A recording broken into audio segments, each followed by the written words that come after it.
ভাঙ্গি লাগাই দিছি। আচ্ছা আচ্ছা, ভাঙ্গি লাগাই দেওয়ার পরে ভাঙ্গি বনে ভিতরে খালি ভাঙ্গি হই। এই দেখেন আমি অনেক টাকা বিক্রি করছি, এরপরে দেখেন খালি ভাঙ্গি। আসসালামু আলাইকুম, চলে আসছি ভাঙ্গি খেতে। আজকে আপনাদেরকে আমি দেখাবো অল্প জমিতে অল্প পুঁজিতে ভাঙ্গি করে সফল হয়েছেন একজন কৃষক। যে কৃষক বিভিন্ন ধরনের সবজি তরি তরকারি, লেবু এবং বিভিন্ন ধরনের শাকসবজি কিন্তু করে থাকেন। পাশাপাশি তিনি ভাঙ্গি করেছেন, ভাঙ্গি করে কিন্তু মোটামুটি বেশ লাভবান হয়েছেন। জমি কম এবং তার খরচও হয়েছে কম, কিন্তু ভাঙ্গি হয়েছে প্রচুর, যে কারণে সে ভাঙ্গি চাষি খুব খুশি ভাঙ্গি বিক্রি করে। তো আজকে চলে আসছি আমি একজন উদ্যোক্তার কাছে, যিনি দীর্ঘদিন প্রবাস জীবনযাপন করেছেন। সে মনে করেছে যে প্রবাসে থেকে যে পরিশ্রম আমি করেছি, সেই পরিশ্রম যদি আমার এলাকায় গিয়ে, আমি দেশে গিয়ে যদি আমার জমিগুলোতে আমি ঠিক মতন চাষাবাদ করি, তাইলে হয়তো আমার আরও বেশি আমি লাভবান হব। তো সেই লক্ষ্য থেকে কিন্তু সে চলে এসেছে দেশে এসে তার জমিগুলো সে নিজে হাতে করতেছে। বিভিন্ন ধরনের শাক সবজি, ধান, তারপরে গরু বাছুর পালন থেকে শুরু করে। আপনি তো দীর্ঘদিন প্রবাসে ছিলেন, তো প্রবাসে আপনি অনেক পরিশ্রম করেছেন। আপনি কেন মনে হলো যে আপনার কৃষি কাজ করতে হবে?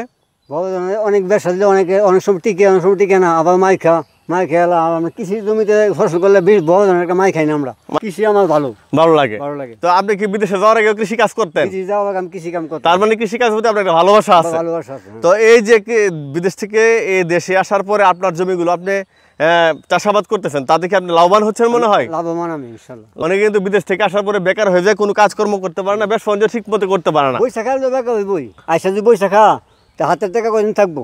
আর আমি তো গরু বালি, ওই দুন্দুর লাগাইছি, তা মিষ্টি কুমড়া হয়েছে, অনেক সুন্দর সুন্দর মিষ্টি কুমড়া হয়েছে।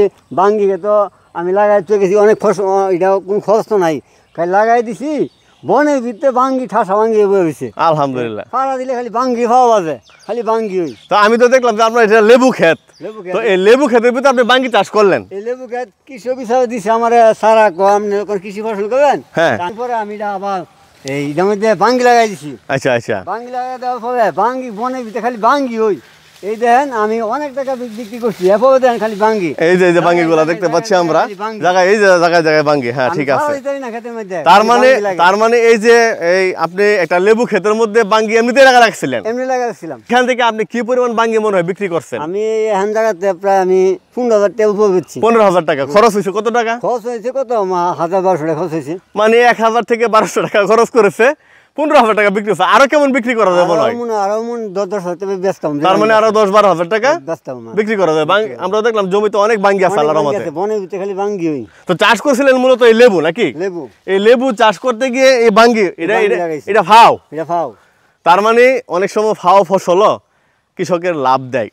তো আমার আজকের এই ভিডিওটি করার উদ্দেশ্য হচ্ছে, একজন কৃষকের এই যে মনের মধ্যে খুশি, সে ভাঙ্গি চাষ করে সফল হয়েছে এবং সে কিন্তু অন্যান্য ফসলও চাষ করে। বলবো সে একজন পরিশ্রমী সফল একজন কৃষক। সে দেখিয়ে দিয়েছে এলাকাবাসীকে যে আসলে নিজের জমিগুলো যদি নিজে করতে পারে, এখানে লাভ করা যায়, এখানে লোকসানের পরিমাণ খুব কম, তবে পরিশ্রমী হতে হবে। আমি তো প্রতি বছর বাড়িতে আইসা মনে হয় আমি গরু বাছুর ফাইলা সব কিছু ফাইলা আমার খরচপাতি কইর বছর আমার 5-6 লাখ টাকা ইনকাম। আলহামদুলিল্লাহ, সে প্রতি বছর 5 থেকে 6 লক্ষ টাকা আয় করতে পারে সকল খরচ বাদে। আসলে এটা কম কিসের? যারা আমরা কৃষিকে নিন্দা করি, যারা আমরা কৃষি কাজ করতে চাই না, তাদের জন্য আমি বলবো একটা অনুপ্রেরণা আবুল কালাম।